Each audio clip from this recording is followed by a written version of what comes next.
Lumutang ang pangalan ni Senador Bongo sa matrix ng PIDEA ukol sa koneksyon ng Pogo at ilegal na droga na inilabas sa pagdinig sa Kamara kanina. Ayon po sa PIDEA, kaibigan umano ni Go ang isang drug personality. Bagay na itinanggi ng senador sabay giit na irresponsable ang pahayag ng PIDEA. Saksi, si Ian Cruz. Sa pagdinig kanina ng Quad Committee sa Kamara, lumutang ang pangalan ng isang Alan Lim. Drug personality raw ito na wanted sa China, casino junket operator rin at sangkot umano sa iba't ibang krimen. Isa rin daw si Lim sa mga incorporator ng Pharmaly Corporation na naging kontrobersyal dahil sa 11 billion peso contract nito para sa COVID pandemic supplies noong Administrasyong Duterte.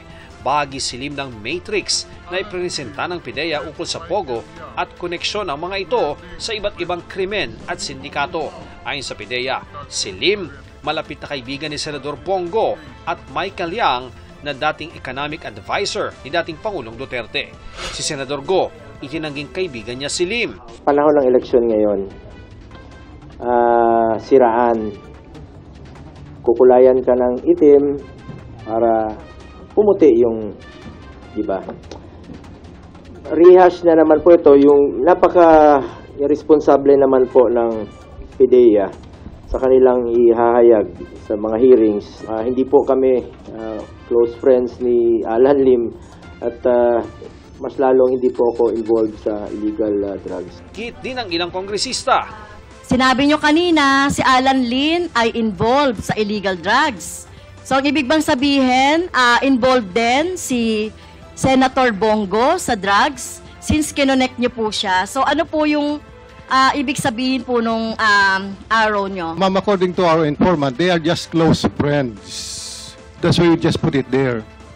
They are just close friends. It is not specific that they are involved in drugs. That's why we have these incorporators, just to interlink them.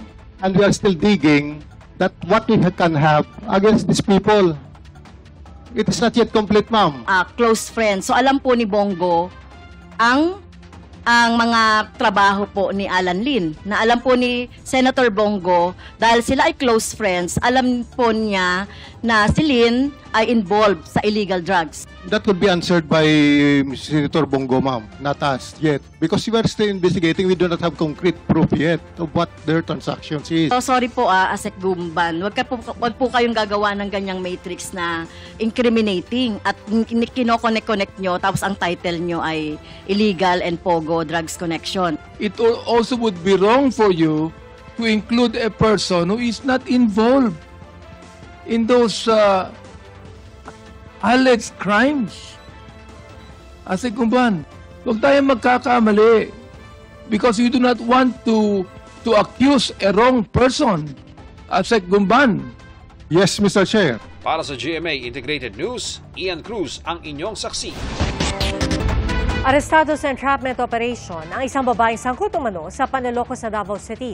Inireklamo raw ang suspect dahil sa pangakong ipapanalo ang kaso ng complainant sa korte kapalit ng malaking halaga ng pera. Ayon sa NBI Region 11, modus ng suspect na paniwalain ang biktima na may mga kakilala siyang may matataas na ranggo sa Korte Suprema, sa DOJ at NBI na makatutulong daw sa kaso. Gumagamit pa umano ang suspect ng iba't ibang contact number, cellphone at pangalan sa social media para makapambiktima. Itinanggi naman ng suspect ang paratang. Hindi kami bayad. Yan po ang iginiit ng mga taga-suporta ng pamilya Duterte na nagtipon-tipon sa EDSA Shrine. Kasunod po yan ang inilabas na video ng PNP na nagpapakita ng umano'y pagbabayad raw sa ilan sa kanila. Saksi si Bernadette Reyes. Kanya-kanyang latag ng mahihigaan ng mga taga-suporta ng pamilya Duterte na nanatili sa paligid ng EDSA Shrine kagabi. Ang iba hanggang 1:00 ng madaling araw kanina, nagpo-programa bilang pagpapakita raw ng suporta kay Vice President Sara Duterte at dating Pangulong Rodrigo Duterte. Nais daw nilang magkaroon ng araw ng pagpapahayag dahil hindi na umano maayos ang mga nangyayari sa bansa. Buong araw kanina may mga nanatiling mga Duterte supporters doon. Itong EDSA Shrine, ito yung lugar na kung saan maglalabas ang taong bayan kapag ang namumuno sa isang bansa ay palpak. Dito nagaganap. Hindi naman sila truly. Yun nga lang, yung iba talaga kumakain sa loob ng simbahan dahil siguro pagod na at saka gutom. Nakita natin yung iba na, ayun, nakasalampak, na tutulog. Tapos yung iba nga kumakain na, umiinom ng tubig at saka parang clueless ano pang gagawin nila. Pero naglabas ng video kanina ang PNP na ayon sa pulisya ay nagpapakita ng umano'y pagbabayad raw sa ilan sa mga pumuntang supporters sa EDSA Shrine. Pinangakuan daw po na babayaran po sila at pakakainin po. In fact, yung iba po sa kanila ay nagreklamo dahil allegedly ang pangako sa kanila ay bibigyan sila ng 500 for 3 days pero ang ibinigay lang ay 200. Ang aligasyon, pinalaga ng ilang mga nasa EDSA Shrine. Hindi kami bayad! Hindi kami bayad! Hanggang bukas inaasang manatili ang grupo sa lugar. Para sa GMA Integrated News, Bernadette Reyes ang inyong saksi. Hindi mamamagitan ng mga sundalo sa politika. Tiniyak po yan ng AFP chief sa gitna ng maanghang na palitan ng payag ng mga namumuno sa ating bansa. Saksi, si Mav Gonzalez. Sa gitna ng umiinit na tensyon sa politika sa bansa, tumugon ang liderato ng AFP sa anilay mga panawagang mamagitan sila. May panawagan na mag-intervene ang Armed Forces of the Philippines sa nangyayari sa ating politika ngayon dito sa ating bayan. But hindi po natin trabaho yun. Yung mga nakaraang mga military adventurism ay hindi na po pwede ngayon yun. No? That is why we will not take the law into our own hands. We will remain professional. Kinikilala raw ng AFP ang karapatan ng sinuman na magkaroon ng opinyon sa politika. Pero hindi pwedeng maghayag nito, pati ng reklamo laban sa gobyerno ang sundalong nasa serbisyo. I reminded them of the vow that we took. Kung gagawin po natin yung kagustuhan ng ibang mga nananawagan po sa Armed Forces of the Philippines, kawawa naman po yung ating bansa. No? At ang matutuwa dito ay yung mga ibang bansa na gustong sumakop or kumontrol sa atin. Tiniyak din ng AFP na walang nag-aalboroto sa kanilang hanay. Only one question, Mr. Chair. Yes, General Darida, meron bang mga grumbling sa military ngayon because of the recent events? 100% none, sir. Okay, very good. You have to be loyal to the Constitution, correct? Yes, sir. Kamakailan lang binanggit ni Vice President Sara Duterte patungkol sa pamilya Marcos ang pagpatay kay dating Senador Ninoy Aquino. Pumalag nga yung buong bayan nung pinatay ng pamilya nila si Benigno Aquino Jr. Sumagot dito ang apo ni Ninoy. Sana tigilan nyo yan para sa bayan. Diba? Parang huwag kayong manggulo kasi naghihirap ng talagang mga Pilipino. Sabi pa niya, ang turing ko sa mga Duterte, sa mga Marcos, pareho silang ulo, dalawang ulo sila ng parehong halimaw. Ang basa ko po, dalawa po silang nagpapahirap sa bayan na marami silang pinatay nung panahon ni Marcos Sr., nung panahon ni Duterte. Natanong tungkol dito si VP Sara. Huwag na tayong mag-comment sa mga apo. Oo.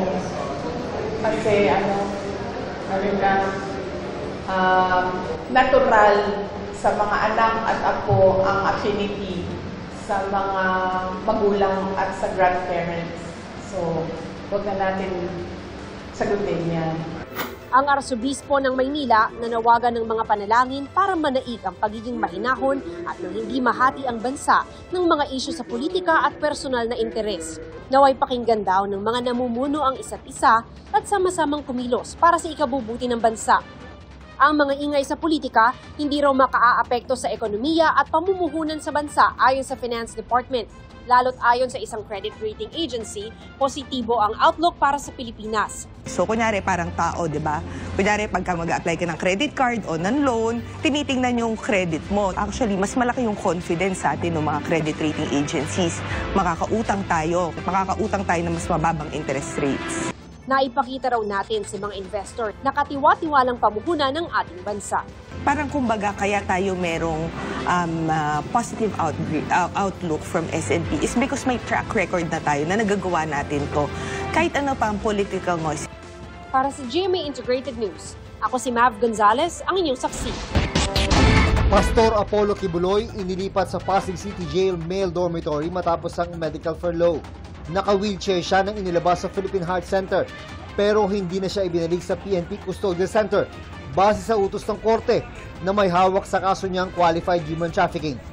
Ayon sa abogado ni Kibuloy, meron silang pending na motion for reconsideration pero inihanda na rin naman daw ng pastor ang sarili sa paglipat sa kanya sa Pasig City Jail. 2 linggong mananatili sa holding cell si Kibuloy para obserbahan, saka ililipat sa regular na selda. Pangulong Bongbong Marcos balik bansa matapos ang kanyang working visit sa United Arab Emirates at lumagda sa ilang bilateral agreements. Kabilang dyan ang kasunduan sa kultura, enerhiya, artificial intelligence, digital economy, investment cooperation at iba pa. Positibo ang Pangulo na matagumpay na mapatutupad ang mga napagkasunduan ng dalawang bansa. Nagpasalamat din ang Pangulo sa pamahalaan ng UAE sa pangangalaga sa mga kababayan natin doon. Pinuri naman ng UAE ang naging kontribusyon ng mga Pilipino sa pag-unlad ng kanilang bansa. Ceasefire sa pagitan ng Israel at grupong Hezbollah nagsimula na ngayong araw. Bago yan, nagkaroon ng palitan ng airstrike at rocket fire ang magkabilang panig. Sa ilalim ng kasunduan na nabuo sa tulong ng Amerika at France, unti-unting tatagalin ng Israel ang kanilang puwersa sa Lebanon sa loob ng 60 araw. Habang iti-take control ng Lebanese Army ang teritoryo malapit sa border nito sa Israel para masigurong hindi muling magtatayo ang Hezbollah ng infrastructure roon. Dahil sa ceasefire, naghahanda na ang ilang lumikas na residente para bumalik sa kanilang mga tirahan. Para sa GMA Integrated News, ako si June Veneracion, ang inyong saksi. Pwede nga bang managot sa batas sina dating Pangulong Rodrigo Duterte at Vice President Sara Duterte dahil sa mga binitawan nilang pahayag? Ang pananaw ng ilang legal expert sa pagsaksi ni Joseph Moro. Mabigat! Pag pinatay ako, patayin mo si BBM, si Lisa Araneta at si Martin Romualdez. Mapanghamon. I'm challenged to the military itself. Kung protekto sila ng Constitution, are they willing to still protect the president who is a drug addict for another 4 years? Ang mga sinabi ni Vice President Sara Duterte at ang mga si dating Pangulong Rodrigo Duterte, iniimbestigahan na ng National Bureau of Investigation. Pero anong pananagutan sa batas kung meron man ng ganitong klase mga pananalita? Para sa mga abogado na kausap namin, hindi na lamang ito simpleng freedom of speech o kalayaan sa pagpapahayag. Ito kasi pinag-uusapan natin dito ay halimbawa newly constituted authority, those of presidente, tapos public officer yung sangkot. Although hindi ka dapat ma-penalize for your speech, but there are certain speeches like incitement. Under the revised penal code, may ilang speeches na nape-penalize. Para kay dating Integrated Bar of the Philippines, President Attorney Domingo Cayosa, maaaring pumasok sa paglabag sa Anti-Terrorism Act of 2020 ang pagbabanta sa buhay. Partikular sa Section 4 nito na itinuturing na terorismo ang paggawa ng anumang makakapatay o makakasakit o makakapaglagay sa panganib sa isang tao. The anti-terrorism law kasi very broad. Okay. And if you were the prosecutor, you would rather use this, number one, because you have more leeway. It punishes threat to commit terrorism, Section 5. Okay? It also punishes conspiracy to commit terrorism. And what's conspiracy under that law? 2 or more. You sow fear, diba? Or you intimidate the government. Pero hindi rin daw kailangan na isagawa na ang plano bago mapanagot. The act itself need not be executed. Because nga, if it's anti-terrorism law, a plan, a proposal, a conspiracy, even if you don't execute, is already covered by the law. That doesn't need for the threat to be active. The fact that the threat is made could already be penalized. Dagdag pa ni Cayosa, bukod sa Estado, meron pa raw pwedeng magreklamo para sa libel o slander. Ang pinakamatinding complainant dyan with respect to the Vice President is the First Lady. Because she made allegations that, di ba, sabi niya siya naman, pinagmumura-muna sila. Siya naman ay may pasimuno dyan sa pagbibigay ng mga envelope or pagpabribe, di ba? In the sense, yung sinasabi niya. pinadala mo pa video. So you are actually imputing a crime against the First Lady. Sa mga pahayag naman patungkol sa pagbawi ng suporta ng militar sa Pangulo sa mga katulad na sitwasyon, pwede raw itong maging basehan para sa reklamong inciting to sedition. If those statements or utterances that you make tend to disturb the person from performing the functions of their office, so that's an arguable element. If it could instigate others to do it themselves, no, for unlawful purposes. Pwede din if your speech will lead to stirring up the people against lawful authorities. Pero maaaring di raw ito madaling patunayan. Suggestive yung statements, no, hindi siya explicit in the incitement.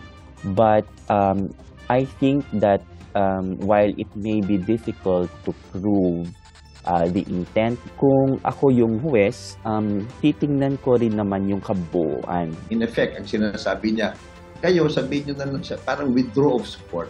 Yes. The usual scheme na ginagamit para hindi maging coup d'etat, because our laws now define punish coup d'etat. Ang nakalagay doon, swift attack. So, ang ginagawa ng mga gustong maghikayat ng ganyan coup d'etat, hindi nila sasabihin labanan yan. Sasabihin, mag-withdraw kayo. Para sa mga abogadong nakausap namin, maaga pa sa ngayon para masabi kung ano-ano talaga ang mga naging paglabag sa batas. Kailangan pa ng masusing investigasyon para makapaghain ng matibay na kaso. Para sa GMA Integrated News, Joseph Morong ang inyong saksi. Mga kapuso, maging una sa saksi. Mag-subscribe sa GMA Integrated News sa YouTube para sa iba't ibang balita.